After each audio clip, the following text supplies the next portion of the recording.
কি হবে যদি বলি কলকাতা থেকে মাত্র 4 ঘন্টা দূরে এমন একটা জায়গা আছে যেখানে সমুদ্র আছে কিন্তু ভিড় নেই? কি হবে যদি বলি মাত্র 1500 টাকার মধ্যে পুরো একটা দিনের ছুটি কাটাতে পারবেন? অসম্ভব মনে হচ্ছে, তাই না? কারণ আমি খুঁজে পেয়েছি এমন এক ডেস্টিনেশন যেখানকার বিচের ভাইব একবার নিয়ে এলে আপনার আর দ্বিতীয়বারের জন্য দীঘা বা মন্দারমণির দিকে যেতে ইচ্ছা করবে। হ্যাঁ, এটাই হলো আমাদের সাউথ বেঙ্গলের গোয়া, বকখালি।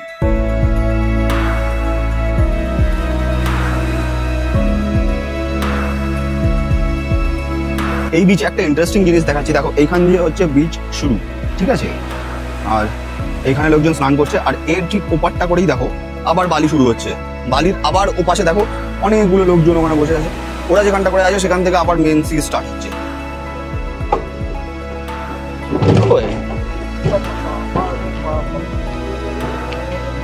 জাস্ট জায়গাটা দেখুন কত শান্ত, আর সামনে আমি আমার যে ভিউটা দেখতে পাচ্ছি না, এটা দেখলে আপনারাও জাস্ট পাগল হয়ে যাবেন।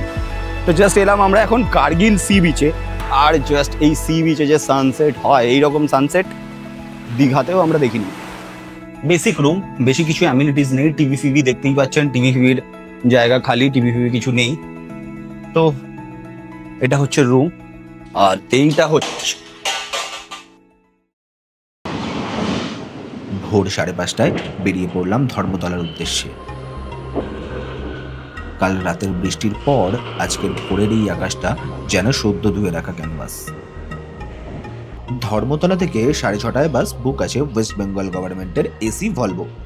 এই হচ্ছে কলকাতা টু বকখালি আমাদের বাস।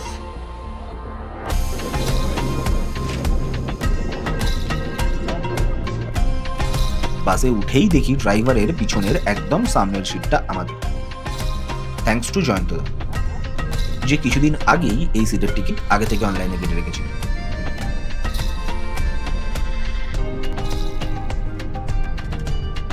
একদম সামনে বসার জন্য রাস্তার ভিউ দেখতে বেশ ভালোই লাগছে।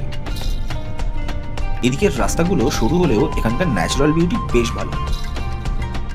রাস্তার দুই দিকে পুরো গাছ দিয়ে ঢাকা। এরকম রাস্তা দেখে এমন মন করছে যে কাশ এই রাস্তায় বাইক নিয়ে আসতাম। আমাদের পৌঁছে দেবে বকখালি প্রায় 4-4.5 ঘন্টার মধ্যে, মানে ওই 11টা নাগাদ আমাদের নামাবে বকখালি, যার টিকিট প্রাইস পড়েছে আমাদের 450 টাকা করে।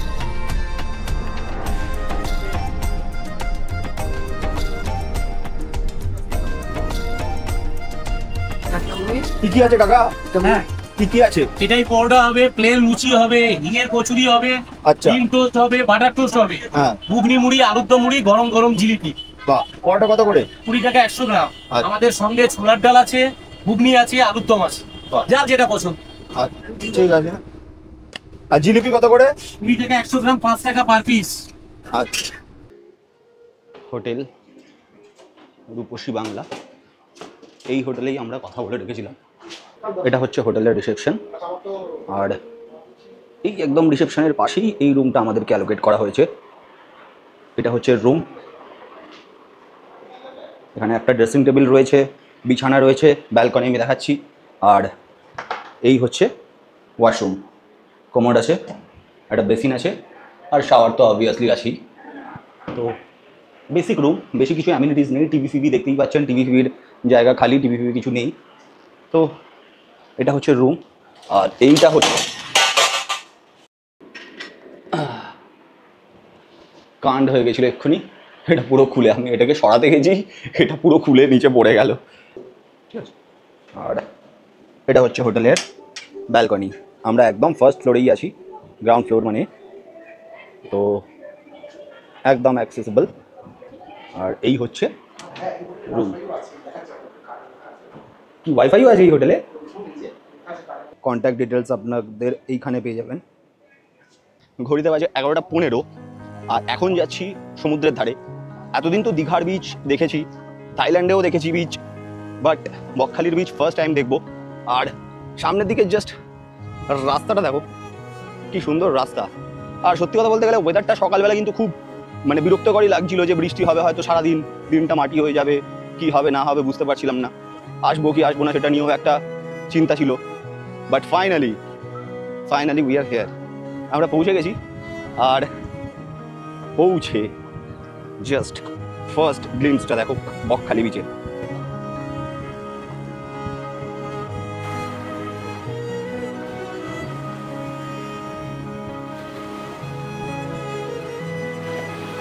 কি মনে হচ্ছে এটা দীঘার বিচ না বকখালি বিচ? সত্যি কথা বলতে গেলে দীঘার বিচ আর বকখালি বিচের মধ্যে তফাৎ তো কিছুই নেই, শুধু শুনেছিলাম এখানে আসার আগে যে এখানে নাকি সমুদ্রের ঢেউটা একটু কমই থাকে, আর সত্যিকার ফিলও করছি। কারণ এইখানে দেখো সামনের দিকে যতজন আছে, এই সামনের দিকের লোকজনের কাছে অতটাও ঢেউ নেই, কিন্তু একটু দূরে ঢেউয়ের পরিমাণটা প্রচণ্ড বেশি, আর দারুণ লাগছে এখানে।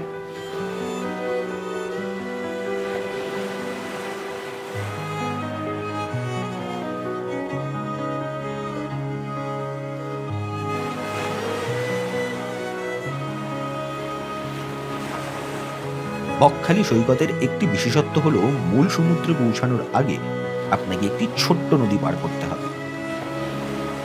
জোয়ার এলে এই নদীটা চওড়া হয়ে যায়, আর ভাটা হলে এই নদীটা অনেকটা সংকীর্ণ হয়ে যায়।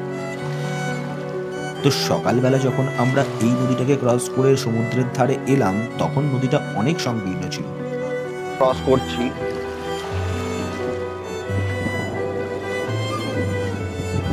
কিন্তু যখন আমরা সমুদ্রের ধার থেকে সমুদ্রের পাড়ের দিকে ফিরছি, তখন এই নদীটা জোয়ারের জন্য কতটা চওড়া হয়ে গেছিল আপনারা দেখে নিন।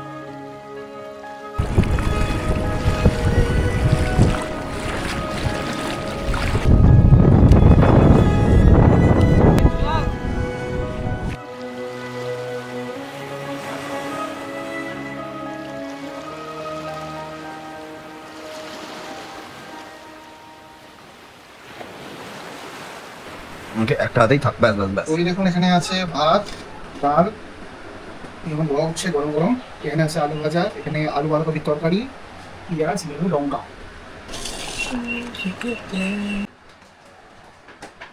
তাহলেই হচ্ছে আজকে আমাদের লাঞ্চ।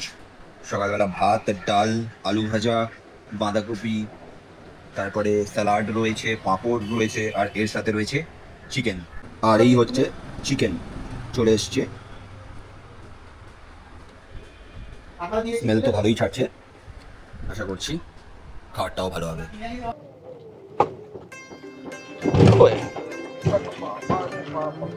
খাওয়া দাওয়া সেরে আমরা টোটো বুক করে বেরিয়ে পড়লাম বকখালির আরো কিছু ফেমাস প্লেস ভিজিট করার জন্য। টোটো আমাদের কাছ থেকে চাইলো 500 টাকা, সমস্ত সাইট সিন করিয়ে দেবে, যে প্রাইসটা টোটো ইউনিয়নদের দ্বারা আগে থেকেই নির্ধারিত। গ্রামের ভিতরের আঁকা বাঁকা পথ ধরে চলতে লাগলো আমাদের টোটো, আর পৌঁছে দিল এমন একটা অত্যন্ত সুন্দর প্লেসে যার নাম হলো হেনরি আইল্যান্ড। তাহলে যেমন জানেন আমরা এখন পৌঁছে গেছি হেনরি আইল্যান্ডে, আর এই হেনরি আইল্যান্ডে আমার পিছনে যে জায়গাটা দেখতে পাচ্ছেন এইগুলো হচ্ছে সব মাছের বেড়ি, ঠিক আছে? মাছ চাষ হয় এই সব জায়গাতে, বিশাল বড় বড় এরিয়া আছে যেখানে মাছ চাষ করা হয় এই সব জায়গাগুলোতে।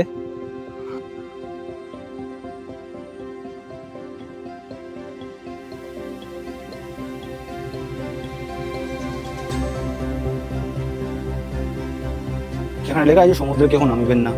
তো বেসিক্যালি এখানে সামনে যে যাচ্ছি আমরা, এই সামনে একটা বিচ মতো জায়গা রয়েছে যেখানে সমুদ্রে নামা বারণ, ঠিক আছে?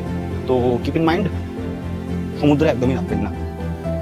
জাস্ট জায়গাটা দেখুন কত শান্ত, আর সামনে আমি আমার যে ভিউটা দেখতে পাচ্ছি না, এটা দেখলে আপনারাও জাস্ট পাগল হয়ে যাবেন।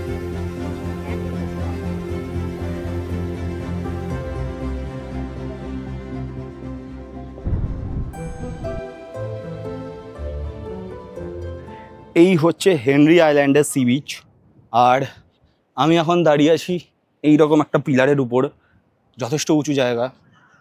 কিছু ঘরটা ছিল যেটা রিসেন্টলি মনে হচ্ছে ভেঙে দেওয়া হয়েছে, তো তাই জন্য একটা উঁচু জায়গা পেয়েছি।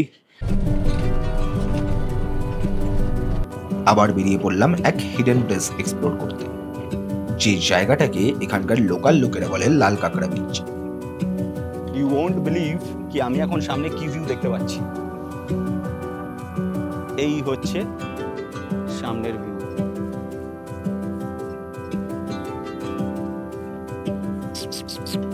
কি করছিস? আয় এদিকে আয়।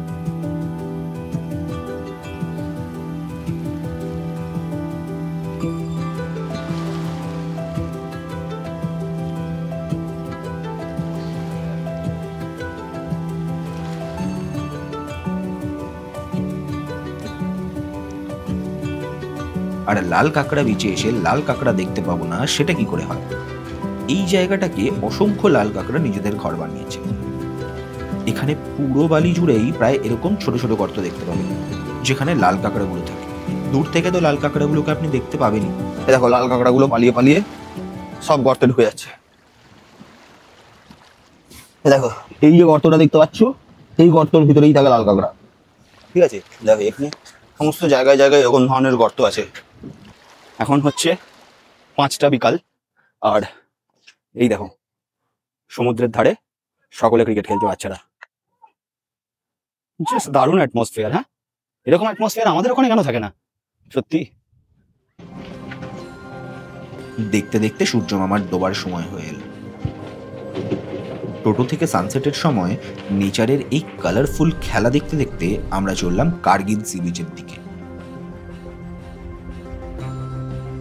তো জাস্ট এলাম আমরা এখন কার্গিল সি বিচে, আর জাস্ট এই সি বিচে যে সানসেট হয়, এইরকম সানসেট দীঘাতেও আমরা দেখিনি। কার্গিল সি বিচে পৌঁছতেই আমি যে এরকম একটা সানসেটের সাক্ষী হব, সেটা আমি জীবনেও কখনো ভাবিনি।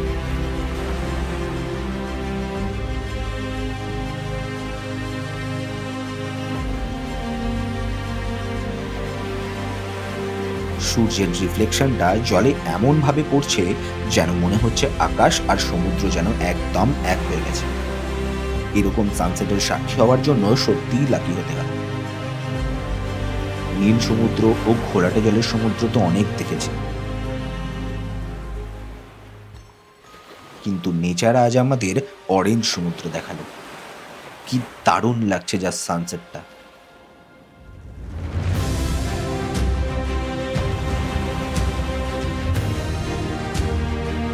এটা হচ্ছে Fraserganj.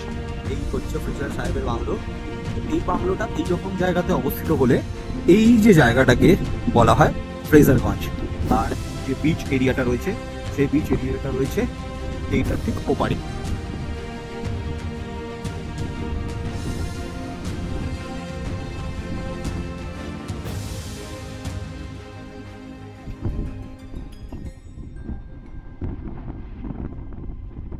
Just look at the view, guys. Just look at the view. দুর্দান্ত। এইরকম একটা জায়গায় সন্ধ্যে কাটানো মানে বুঝতে পারছেন?